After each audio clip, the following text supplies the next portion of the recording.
Salut tout le monde! Alors je vous fais une intro un petit peu qui sort de l'ordinaire on va dire et puis après je vous reprends tout de suite après pour vous parler des échanges de graines, comment s'y prendre, les quantités, puis quelques astuces. À tout de suite! Aux phrases que Simon Leys avait sur Robinson Crusoe, j'ai parfois évoqué en disant que les vrais idéalistes sont des grands pragmatiques.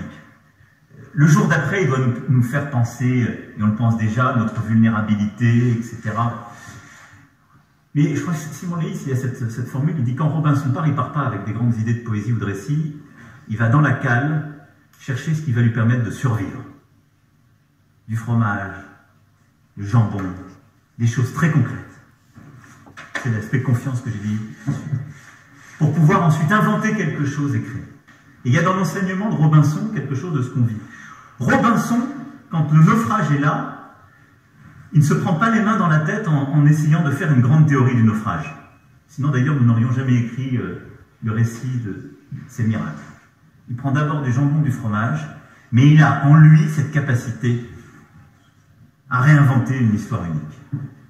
Donc voilà, j'espère que vous êtes toujours présents. Non, c'était un petit peu pour imager ce que je veux faire cette année avec la chaîne YouTube, c'est-à-dire vous présenter un peu des choses plus pragmatiques, des questions que je me suis posées, vous partager un petit peu mes recherches, ce que je mets en place, mon organisation pour le jardin et pour le potager.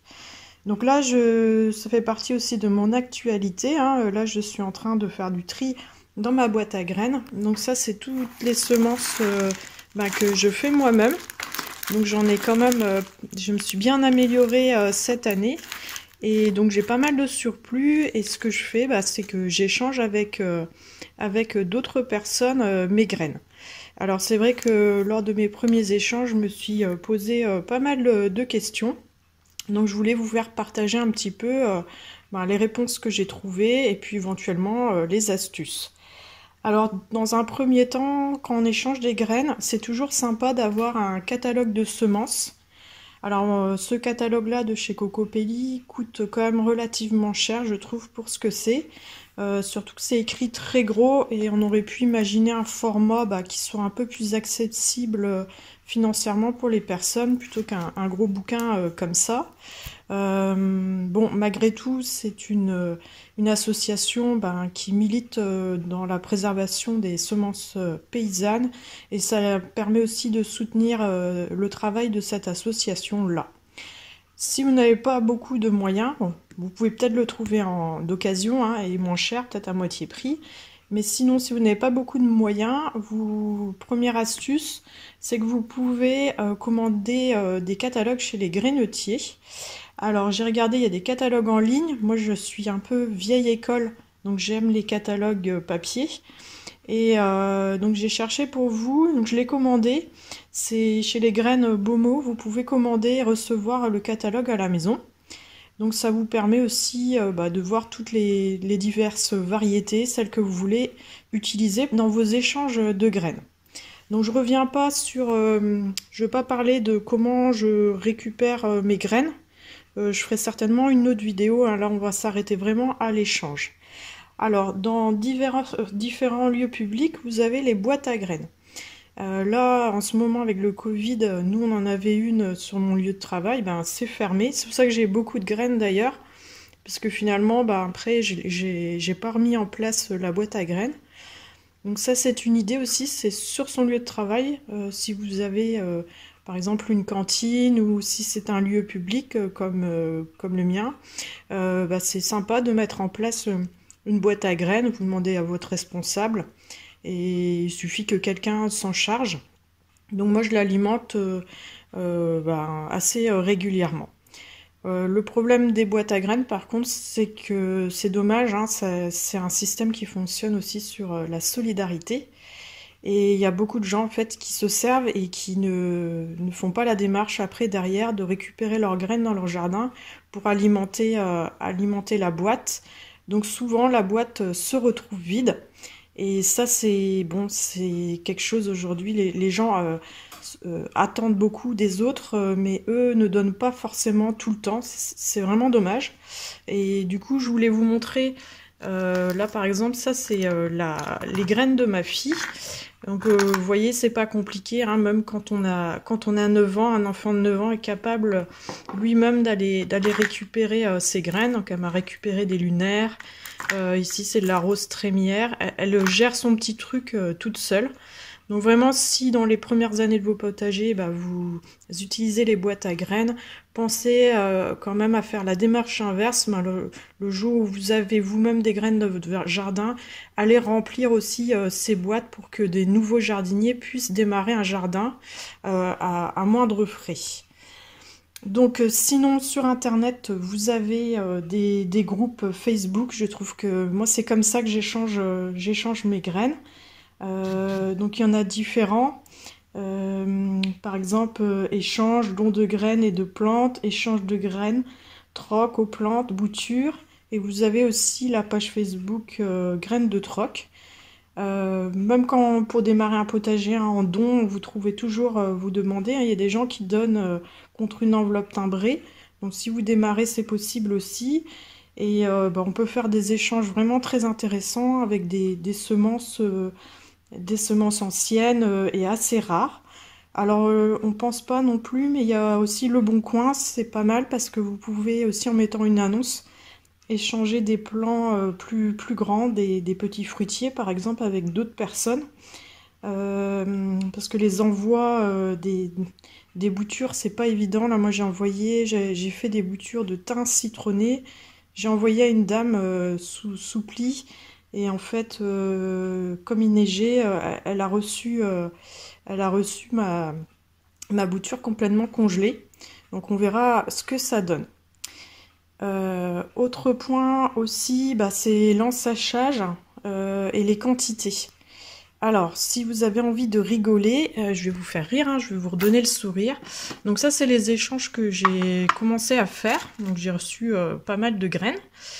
Et donc j'ai échangé avec quelqu'un et puis j'ai reçu, regardez, des mini sachets de graines.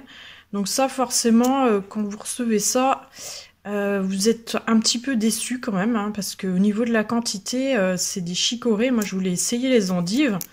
Donc j'ai vraiment pas intérêt de me louper sur les endives parce que là, c'est vraiment mini. Donc je comprends bien des fois qu'on n'a pas forcément des grosses quantités de graines. Mais là, c'est quand même un peu juste, quoi. Pour tout ce qui est petites graines, laitue, les fleurs, ce genre de choses, sincèrement, vous prenez ce type de petite cuillère et vous la remplissez bien pour que la personne ait quand même suffisamment de graines et des chances de pouvoir récupérer la variété, quoi. Sinon, là, avec les chicorées, je pense que ça va être difficile. Bon, j'ai vu que la personne m'avait mis les artichauts ici, j'ai 3 graines d'artichauts. Sincèrement, ça commence à être un petit peu limite. Moi, je sais que pour tout ce qui est un peu courge, je mets un minimum de 6 graines pour les courges. Et après, j'essaye quand même d'avoir, là ce sont des blettes, d'avoir quand même suffisamment de semences pour que la personne puisse réussir son semis. Parce qu'il y a toujours des loupés qu'elle puisse faire en 2 fois pour réussir son semis et pouvoir multiplier la variété. Donc je pense qu'une cuillère à café comme ça, c'est franchement pas mal. C'est suffisant, hein, mais il y a un minimum quand même.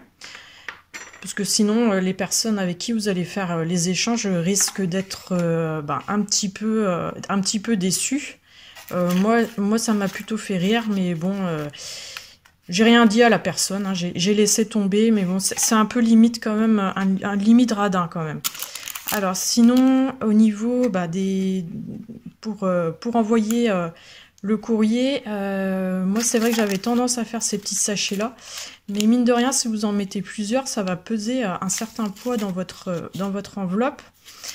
Donc ce que j'ai fait, c'est que cette année, j'ai acheté des petits sachets comme ça, sur un site chinois forcément. Bon, je sais c'est du plastique, mais pour les échanges, c'est quand même beaucoup plus facile. Après, bon, chez moi, rien ne m'empêche de faire des sachets que je garde pour moi. Donc faut penser aussi au poids, c'est pas obligatoire, mais là je vois il y a des personnes qui ont bricolé avec des feuilles, là c'est du Bristol, ou qui achètent directement des petits sachets comme ça, avec fait exprès, hein, parce que le papier est quand même mieux pour conserver vos semences que le plastique. Si vos graines ne sont pas suffisamment sèches, ça peut aussi, certaines graines peuvent moisir. Donc voilà, donc je vais vous montrer comment je fais mon envoi. Donc ici, pour les envois, en fait, vous pouvez tout simplement prendre une enveloppe comme ça à bulles. Mais vous voyez, elle pèse quand même 10 grammes. Donc si vous voulez mettre qu'un timbre, s'il y a très peu d'échanges, vous pouvez faire d'une autre manière. Donc tout simplement, du coup, vous allez prendre une enveloppe ordinaire. Donc je vous montre toujours le poids. Donc une enveloppe, ça fait à peu près 3-4 grammes. Vous allez prendre soit du papier bulle ou du papier d'emballage. Donc là, c'est un petit peu, ça permet de protéger un peu les graines au passage des machines, hein, puisqu'en fait, même si on met non mécanisable, en général, de toute façon, ça passe dans des machines. Et donc ici, après, vous vérifiez bien que ça passe, parce que sinon, si vous dépassez les 20 grammes, votre colis risque de ne pas arriver. Donc là, c'est pour un échange que je dois envoyer ce matin. Donc, hop, je vérifie. Et normalement, c'est bon. Donc moi, j'arrive à 17 grammes. Donc, il n'y a pas de souci. Donc, ce que je vais faire, c'est que je vais les scotcher à l'intérieur de cette petite pochette. Et puis ensuite, je vais glisser ça dans l'enveloppe. Donc n'oubliez pas quand même de mettre votre nom dessus pour que la personne avec qui vous échangiez se souvienne bien de vous. Donc voilà, je poste ça. Donc voilà, c'est terminé pour cette petite vidéo, la première d'une série des vidéos pragmatiques, on va dire. Et puis, je vous invite vraiment à faire des échanges, récupérer vos graines dans votre jardin, parce que au-delà même de recevoir la graine pour la graine, c'est toujours agréable de recevoir un petit courrier. Ça me fait penser un peu à l'enfance, quand les gens de ma génération, on avait des correspondants partout en France, voire partout dans le monde. Retrouver le plaisir aussi du courrier et de l'échange. Moi, je vous dis à très vite, et puis portez-vous bien. Salut!